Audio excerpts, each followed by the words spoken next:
بسم اللہ الرحمن الرحیم الحمد للہ رب العالمین والعاقبۃ للمتقین والصلاة والسلام علی سید الانبیاء والمرسلین سیدنا و مولانا محمد بن عبداللہ وعلی آلہ وصحبہ اجمعین اما بعد قال تعالی فی کتابہ المجید والفرقان الحمید اعوذ باللہ من الشیطان الرجیم بسم اللہ الرحمن الرحیم وما ارسلناک الا رحمتا للعالمین صدق اللہ العظیم۔ میرے محترم بھائیو، بزرگوں اور دوستو، گزشتہ کل یہ بات عرض کی جا چکی کہ اب اہل ایمان کو قتال کی اور جوابی کارروائی کرنے کی اپنے دفاع میں، ڈیفنس میں اجازت مل گئی۔ پہلے کف ید یعنی ہاتھ کو روکنے کا حکم تھا، سہتے جاؤ سہتے جاؤ سہتے جاؤ، اس قدر سہو کہ ظالم کو خود ترس آ جائے۔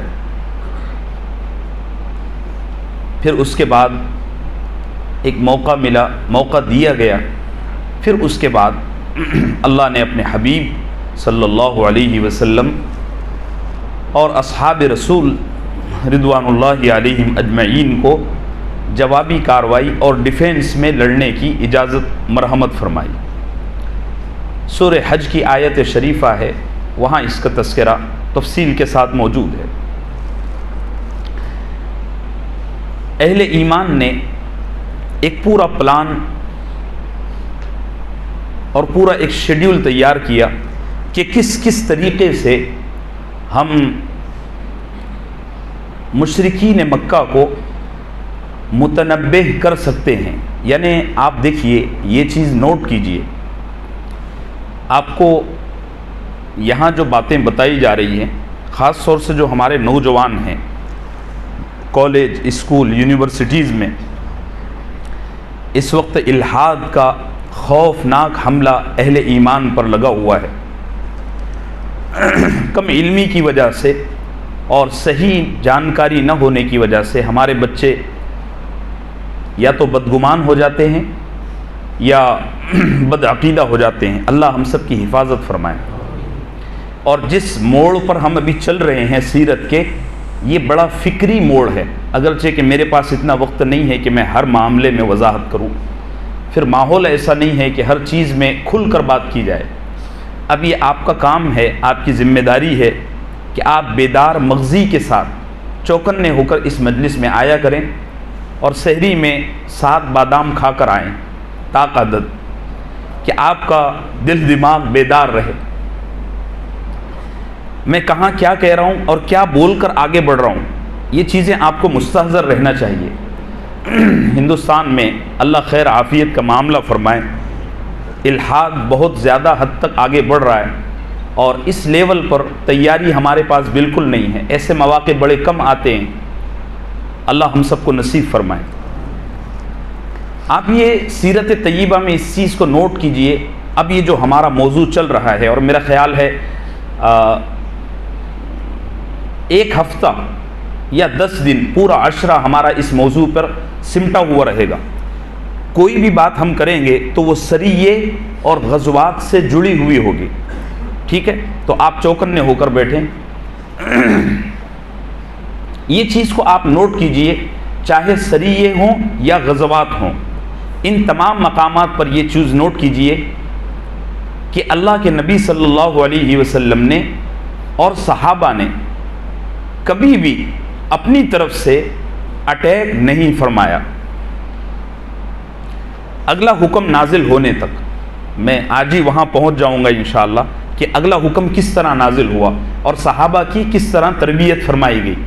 اگلا حکم نازل ہونے تک صحابہ نے صرف یہ کیا کہ مشرکین مکہ کو، اور جو اس زمانے میں اسلام دشمن طاقتیں تھیں، ان کو متنبہ کیا کہ دیکھو بھائی سنبھل جاؤ، دیکھو بھائی سنبھل جاؤ، ہم بھی اب تیار ہیں اور ہم کو بھی اجازت مل چکی ہے. اس طرح سے انہوں نے ایک میسج دیا. میں گزشتہ کل 2-3 چیزیں بتا چکا ہوں. ایک تو مکہ مکرمہ سے ملک شام تک جو راستہ جاتا تھا اس پر اہل ایمان نے اپنے دستے طے فرما دیے تھے مشورے سے. پیٹرولنگ وہ کیا کرتے تھے، ہر جانے آنے والے قافلے پر برابر نظر رکھتے تھے، اور مکہ مکرمہ سے بھی اطلاعات اور خبریں آتی رہتی تھیں. یہ بھی میں آپ کو کل بتا چکا ہوں. ان تمام چیزوں سے مشرکین مکہ کو یہ بات سمجھ میں تو آ گئی تھی کہ اب یہ لوگ بھی تیاری میں ہیں، لیکن وہ ان کو نا اپنا غرور بڑا تھا، تکبر بڑا تھا، اور یہی تکبر آگے چل کے بدر کے میدان میں ٹوٹا. کل ہی انشاءاللہ اس پر بات ہوگی. اب یہ آج میں کوئی 6-7 نوٹس تیار کر کے لایا ہوں جس میں اللہ کے نبی صلی اللہ علیہ وسلم نے سریے اور غزوے فرمائے. ذرا آپ بتائیں سریہ کسے کہتے ہیں؟ جی ہاں، بچے بھی بول رہے ہیں ماشاءاللہ. کل یہاں سے میں نکلا تو عصر مغرب کے درمیان ایک بچہ، 2 بچے یہاں بیٹھ کے بات کر رہے تھے. آج تو ابو جہل بٹ گیا، ورنہ اس کے کان کے نیچے پڑنے والی تھی. سبحان اللہ. کہاں ہے وہ؟ تو بچوں کا اپنے ہی انداز ہوتا ہے.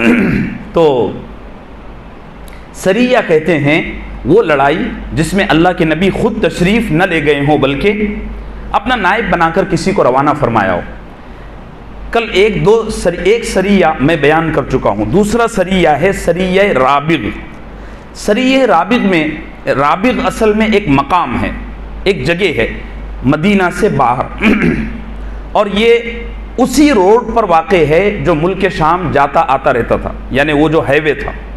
سریہ رابغ پیش آیا. اس کی تفصیل یہ ہے کہ اللہ کے نبی صلی اللہ علیہ وسلم نے حضرت عبیدہ ابن الحارث، حضرت ابو عبیدہ ابن الجراح یہ الگ ہیں، یہ عبیدہ ابن الحارث کا واقعہ ہے. نبی کریم صلی اللہ علیہ وسلم نے حضرت عبیدہ ابن الحارث رضی اللہ عنہ کو سفید جھنڈا مرحمت فرمایا، اور آپ کے ساتھ کل 60 مہاجرین دیے، 60، ٹھیک ہے. اور فرمایا کہ آپ حضرات مستح کو، ایک صحابی ہیں مستح ابن اساسہ رضی اللہ عنہ، ان کو اپنے ساتھ لے جائیں. اور حضرت مستح کو فرمایا کہ تم جھنڈا سنبھال کے رکھو، اور حضرت عبیدہ کو فرمایا تم ان 60 لوگوں کے امیر ہو، اور یہاں سے تم نکلو اور شام کے راستے پر نظر رکھو. مجھے اطلاع ملی ہے، یعنی اللہ کے نبی فرما رہے ہیں کہ مجھے اطلاع ملی ہے کہ اس راستے سے ابو سفیان گزرنے والا ہے. چنانچہ 60 لوگ روانہ ہوئے اور رابغ ایک جگہ ہے جس کے نام سے سریہ ہے، وہاں پہنچے اور میرا خیال ہے 2-2.5 دن وہاں رکے رہے. اور ان کے سامنے سے ابو سفیان کا قافلہ گزرا. تو وہ گزرا تو شرافت سے تو نہیں گزرا، دونوں کا آمنا سامنا ہو گیا. اور ابو سفیان اس وقت ایمان نہیں لائے تھے، وہ بڑے فراست اور بڑے چالاک آدمی تھے، بہت ہوش مند. وہ دیکھ کر سمجھ گئے کہ مسلمان طاق میں اور گھات میں بیٹھے ہوئے ہیں. تو بحثہ بحثی ہوئی اور دونوں طرف سے تیر چلے، لیکن نہ کسی کی جان کا کوئی نقصان ہوا، نہ مال کی کوئی ضبطی ہوئی. ابو سفیان نے دیکھا کہ میں اگر الجھ جاؤں گا تو میرا ایک تجارتی اور بزنس پروسیس ہے وہ رہ جائے گا. اس نے اپنے کام کو، اس کام کو چھوڑا اور اپنے کام کو اہمیت دے کر کسی طرح روانہ ہو گیا. اللہ کے نبی صلی اللہ علیہ وسلم کے پاس یہ 60 صحابہ واپس آئے اور پورے واقعے کی کارگزاری سنائے. اللہ کے نبی نے فرمایا آپ نے صحیح کیا، بس ان کو متنبہ کرنا تھا، اویئر کرنا تھا. بات سمجھ رہے میرے عزیزوں؟ اب آئیے پھر اس کے بعد ایک اور واقعہ ہوا اس کے اگلے مہینے، سریہ خرار. اس کا امیر اللہ کے نبی صلی اللہ علیہ وسلم نے حضرت سعد ابن ابی وقاص رضی اللہ عنہ کو طے فرمایا. اور اس سریے کا علم، جھنڈا، اللہ کے نبی صلی اللہ علیہ وسلم نے حضرت مقداد ابن عمرو رضی اللہ عنہ کو عطا فرمایا کہ آپ اس کا، امیر تو سعد ابن ابی وقاص ہیں، اور آپ اس کا جھنڈا اپنے ہاتھ میں رکھیں. اور حکم فرمایا کہ خرار ایک جگہ ہے، اس سے آگے مت بڑھنا، بس خرار پر جا کر آپ کو ٹھہرنا ہے، اور وہاں سے قریش کا ایک قافلہ گزرے گا، اس پر نظر رکھنا ہے۔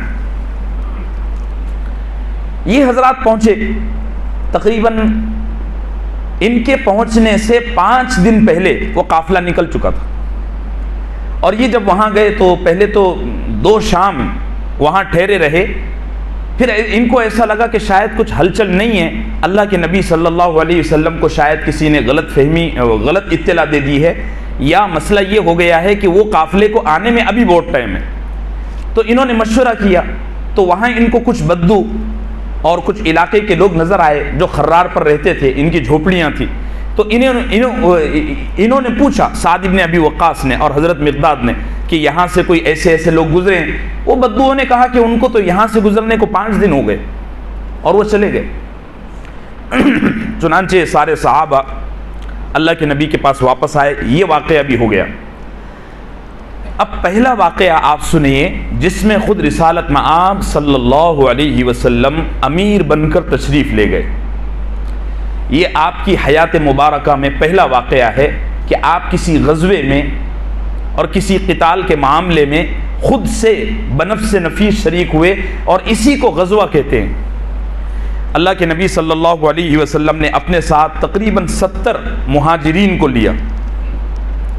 ایک چیز آپ ذہن میں رکھنا، اس کو عنوان بنایا گیا ہے، اس لیے میں چلتے چلتے آپ کو کہہ رہا ہوں، یہ شروع کے جتنے غزوے ہیں اور جتنے سریے ہیں، آپ اس میں ایک چیز نوٹ کر رہے ہوں گے کہ اللہ کے نبی نے ان تمام غزوات میں اور ان تمام سریات میں اپنے ساتھ یا امیر کے ساتھ مہاجرین کو ہی بھیجا۔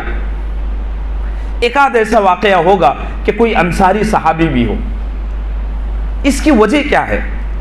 مغربی مستشرقین نے اور اسلام دشمن طاقتوں نے اس حوالے سے پروپیگنڈا یہ کیا ہے کہ نعوذ باللہ، دیکھو جی، محمد اپنے ساتھیوں پر اعتماد کرتے تھے، مدینے والوں پر بھروسہ نہیں تھا۔ انہوں نے یہ عنوان اس کو دیا ہے، اور ہمارے مسلم مفکرین اس سے متاثر ہوئے ہیں۔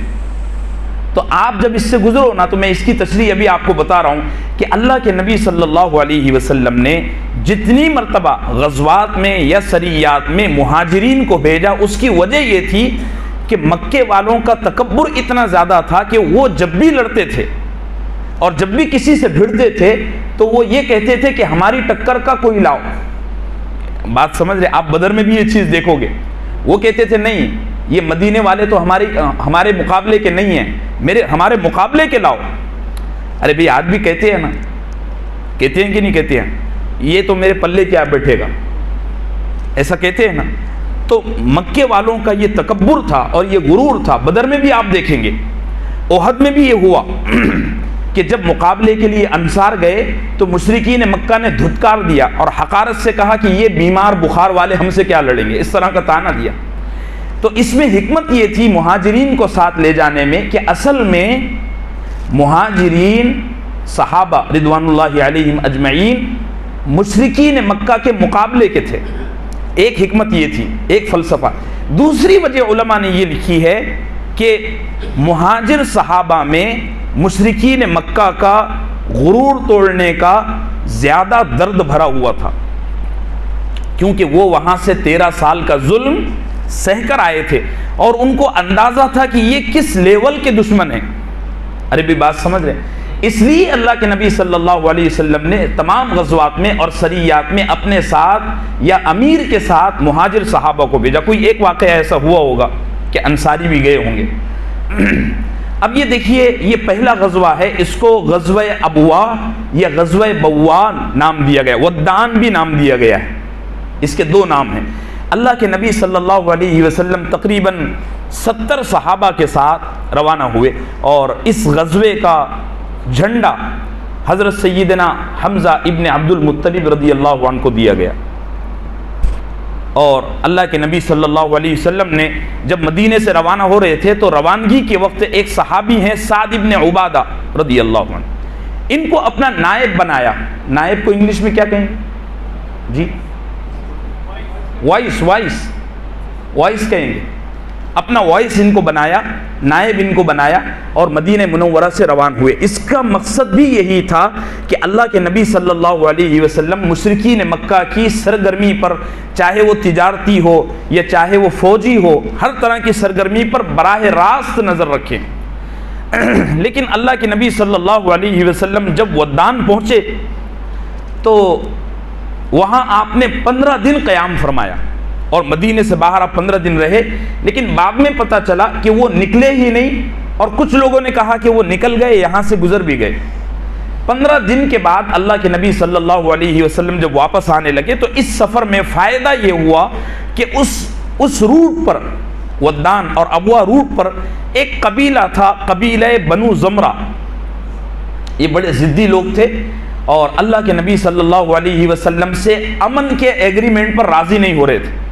لیکن جب اللہ کے نبی خود گئے اور انہوں نے، یعنی بنو زمرہ والوں نے اللہ کے نبی صلی اللہ علیہ وسلم کے اخلاق، آپ کے رویے اور آپ کی تعلیمات کا براہ راست جائزہ لیا تو ان کے دل نرم ہو گئے۔ انہوں نے کہا نہیں، یہ آدمی غلط نہیں ہو سکتا، ہم ابھی اس کو نبی تو نہیں مانتے لیکن یہ آدمی انسانیت کا ہمدرد ہے اور امن کا علم بردار ہے، اس لیے ہم اس آدمی سے امن کا اور شانتی کا ایگریمنٹ کرتے ہیں۔ اس کا فائدہ یہ ہوا کہ مسلمانوں کے لیے مسلمانوں کے کنٹرول میں ایک اور علاقہ آ گیا۔ ایک فائدہ اس کا یہ ہوا، اللہ کے نبی صلی اللہ علیہ وسلم 15 دن کے بعد مدینہ منورہ تشریف لائے۔ اس کے بعد ایک اور غزوہ ہوا۔ اللہ کے نبی صلی اللہ علیہ وسلم کو معلوم پڑا کہ بوات ایک جگہ ہے، وہاں سے امیہ ابن خلف کا قافلہ گزر رہا ہے۔ تو اللہ کے نبی صلی اللہ علیہ وسلم نے اپنے ساتھ 200 مہاجرین کو، بلکہ 200 میں کچھ اور انصاری بھی تھے، ان کو ساتھ لیا اور آپ روانہ ہوئے۔ آپ کو معلوم ہوا تھا، یعنی اللہ کے نبی کو، کہ اس قافلے میں 100 آدمی ہیں اور 2500 اونٹ ہیں اور کشمش،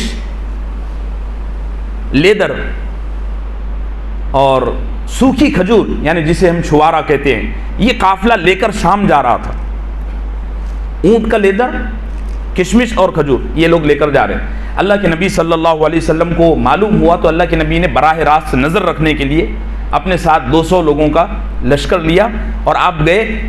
دیکھا تو وہ لوگ وہاں سے نکل رہے تھے، آپ نے مناسب نہیں سمجھا کہ کوئی کاروائی کی جائے، ان کو گزرنے دیا گیا اور اللہ کے نبی صلی اللہ علیہ وسلم بغیر کوئی جھڑپ کے یا بغیر کوئی معاملے کے واپس تشریف لائے۔ اس کے بعد ایک واقعہ ہوا۔ واقعہ یہ ہوا کہ مکے میں ایک شرارتی آدمی تھا، کرز ابن جابر الفہری۔ آپ اتنا لمبا نام کیا یاد رکھو گے، کرز اس کا نام تھا، وہ بڑا شرارتی۔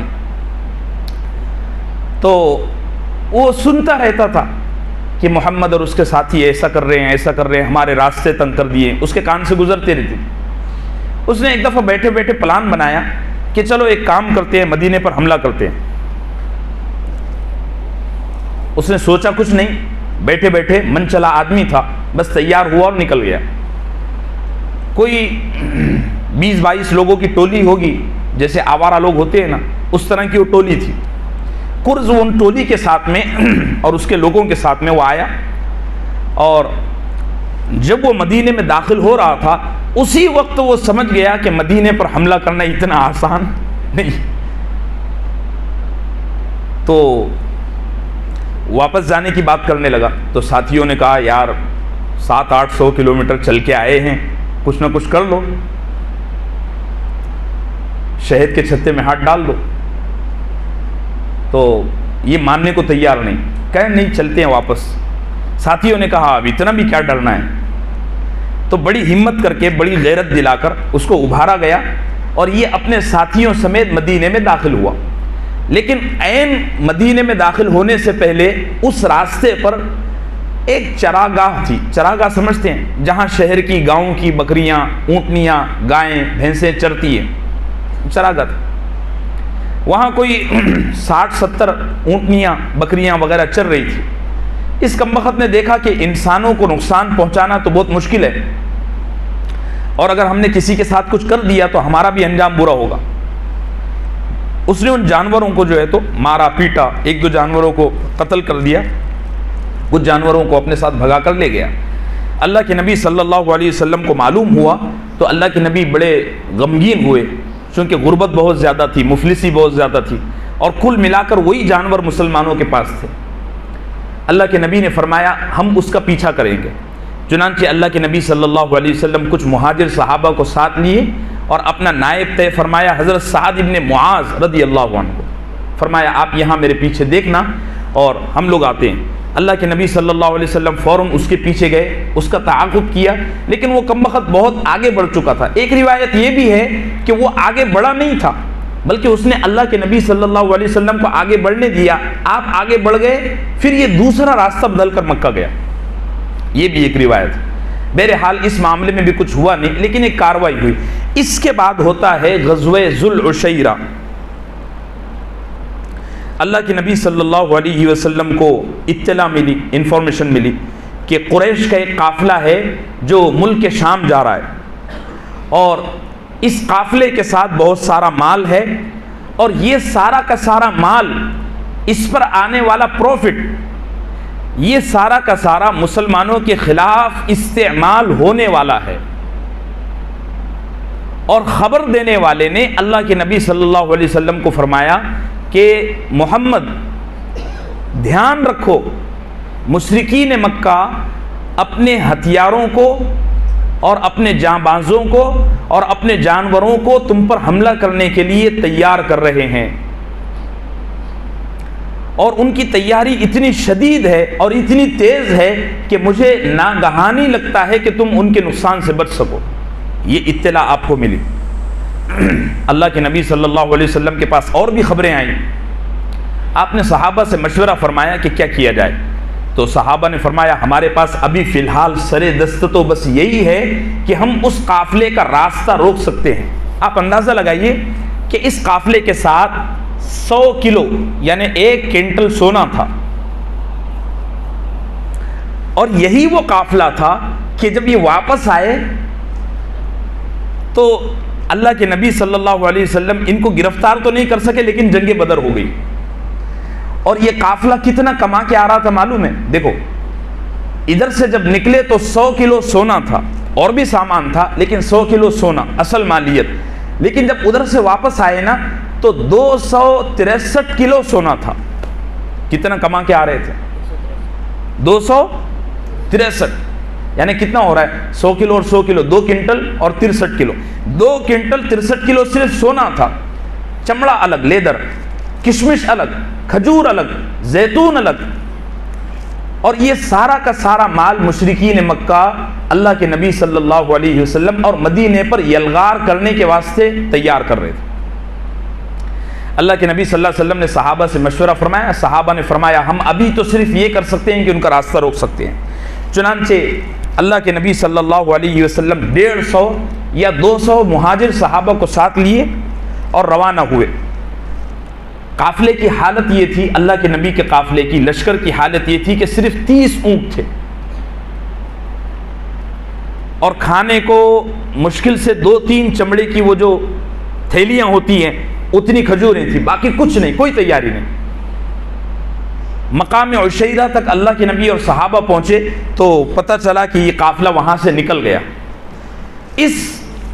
اس غزوے کو غزوہ بدر الاولی بھی کہا جاتا ہے، یعنی پہلا بدر کا واقعہ یہاں سے شروع ہوتا ہے۔ اب آپ دیکھیے سریہ نخلہ۔ سریہ نخلہ سے پہلے میں آپ کو ایک بات عرض کروں کہ اسلام میں 4 مہینے حرام ہیں۔ کتنے مہینے؟ 4 مہینے۔ قرآن میں بھی اس کا تذکرہ ہے۔ حرام ہونے کا مطلب یہ ہے کہ ان 4 مہینوں میں لڑنا، جنگ کرنا، قتال کرنا حرام ہے۔ وہ 4 مہینے کون سے ہیں؟ ذوالقعدہ، ذوالحجہ، رجب اور محرم۔ ان 4 مہینوں میں ہتھیار بھی نہیں اٹھا سکتے۔ اچھا، ان 4 مہینوں میں لڑنا جس طرح مسلمانوں کے لیے حرام ہے، اسی طرح اس چیز کو مشرکین مکہ بھی ایکسپٹ کرتے تھے۔ وہ بولتے تھے ہاں ہم بھی ان 4 مہینوں میں نہیں لڑیں گے۔ یعنی یہ اس زمانے کی ایک تہذیب اور ایک کلچر تھا کہ ان 4 مہینوں میں لڑتے نہیں تھے۔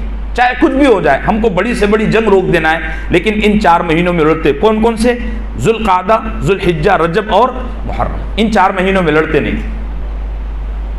واقعہ یہ ہوا کہ اللہ کے نبی صلی اللہ علیہ وسلم نے 12 صحابہ اور ان پر امیر بنایا حضرت عبداللہ ابن جحش رضی اللہ عنہ کو، اور فرمایا یہ چٹھی لو. چٹھی لکھوائی اور اس پر مہر لگوا دی، پیک کروا دیا، سیل. اور حضرت عبداللہ ابن جحش سے فرمایا یہ چٹھی 2 دن کے بعد کھولنا، ابھی نہیں کھولنا. چٹھی امیر کو دے دی اور امیر سے فرمایا اس روٹ پر 2 دن چلتے رہو، چلتے رہو، چلتے رہو. 2 دن جب ہو جائیں گے اور تم جہاں پہنچو گے وہاں اس چٹھی کو کھولنا. تو حضرت عبداللہ ابن جحش اور ان کے ساتھ 12 صحابہ تھے. 2 دن چلتے رہے. 2 دن چلنے کے بعد میں حضرت عبداللہ ابن جحش نے فرمایا لاؤ، لا کر دیکھو کیا ہے. چٹھی کھولا تو اس میں لکھا ہوا تھا عبداللہ اس وقت تم جہاں ہو وہاں سے آگے چلتے رہو، چلتے رہو، چلتے رہو، یہاں تک کہ مقام نخلہ پہنچ جاؤ. مقام نخلہ یہ مکہ اور طائف کے بیچ میں ہے، یعنی مشرکین مکہ کے ڈھاڑ میں. اور ساتھ میں کتنے لوگ ہیں؟ 12. اور یہ تو ایسا ہو گیا جیسے وہ شہد کے چھتے میں ہاتھ ڈالنا.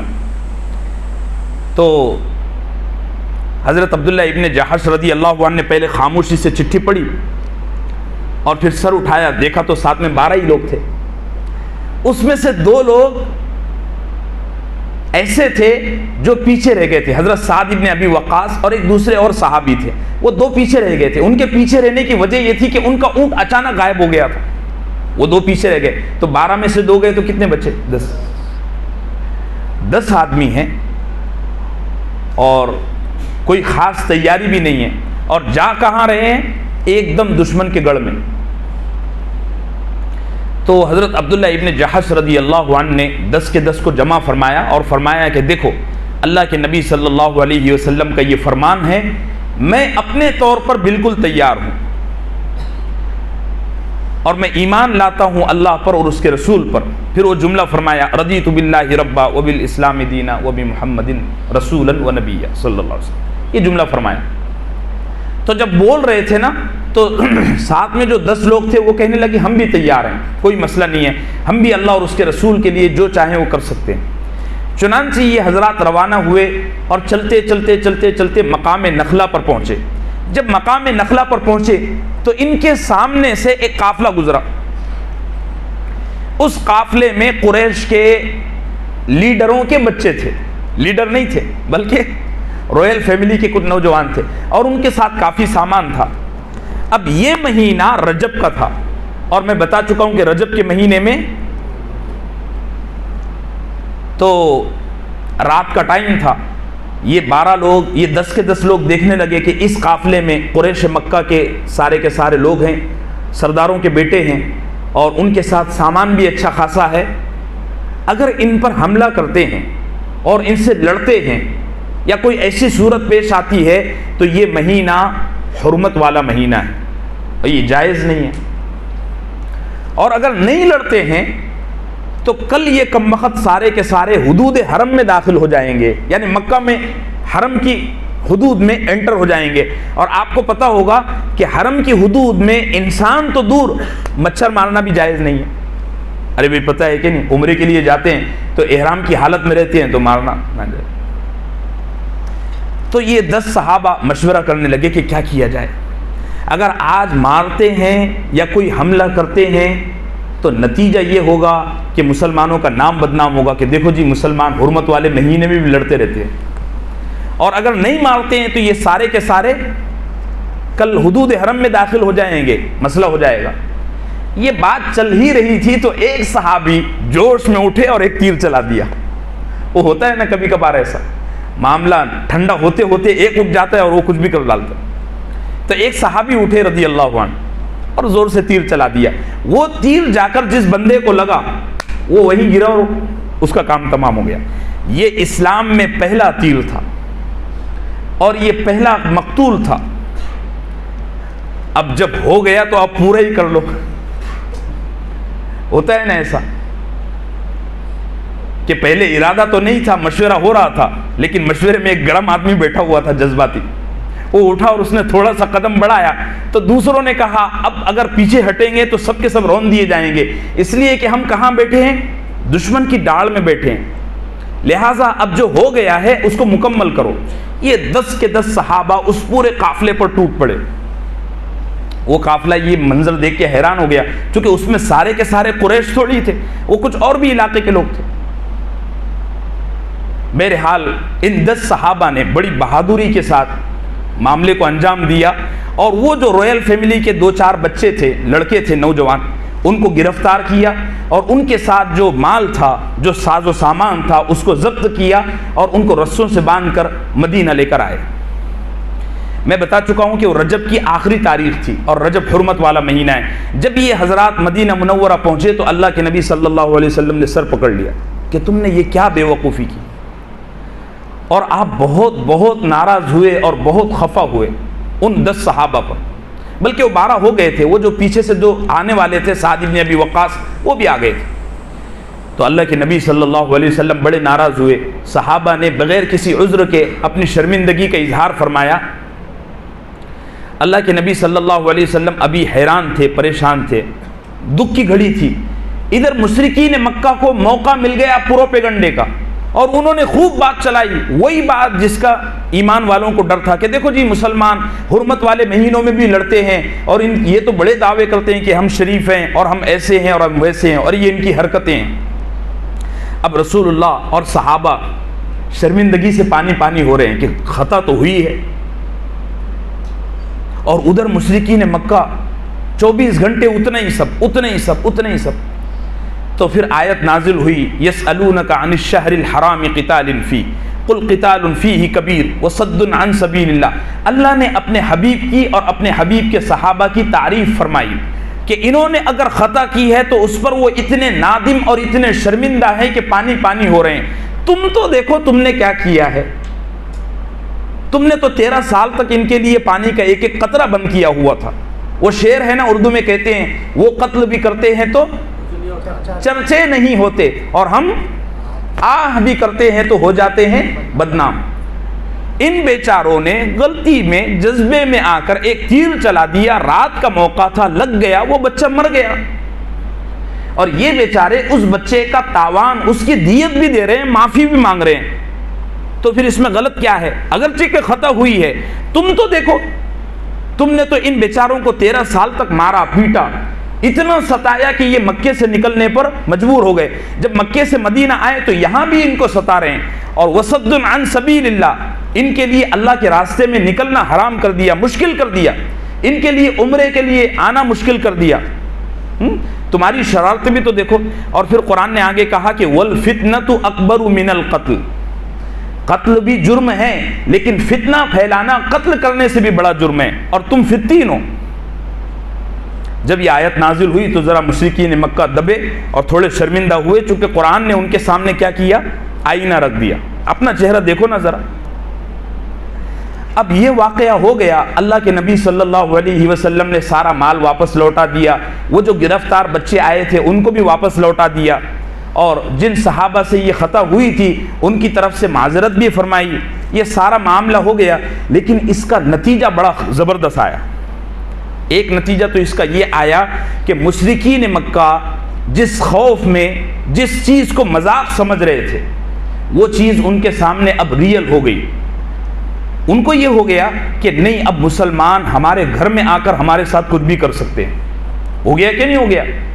ارے حدود حرم کے قریب ان کے بندے کو, وہ بچے لوگ کبڈی کھیلتے ہیں تو اس میں کمال یہی تو ہوتا ہے کہ آپ کی جو کرش ہے اس کے اندر جا کر آپ کو بس ہاتھ لگا دینا ہے, واپس آ جانا ہے, آپ جیت گئے. یہی تو ہوتا ہے.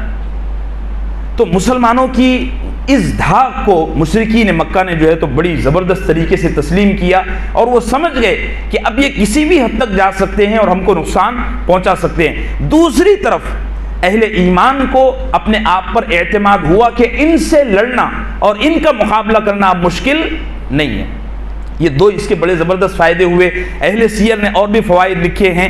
اس کے بعد اللہ کی طرف سے قتال کا حکم نازل ہوا. پہلے قتال صرف جائز ہوا تھا، اب اس کے بعد قتال فرض ہو گیا.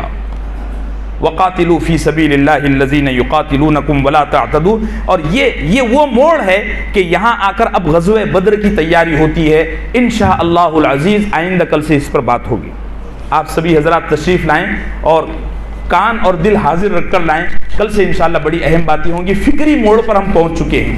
وصلی اللہ وسلم علی نبینا محمد وعلی آلہ.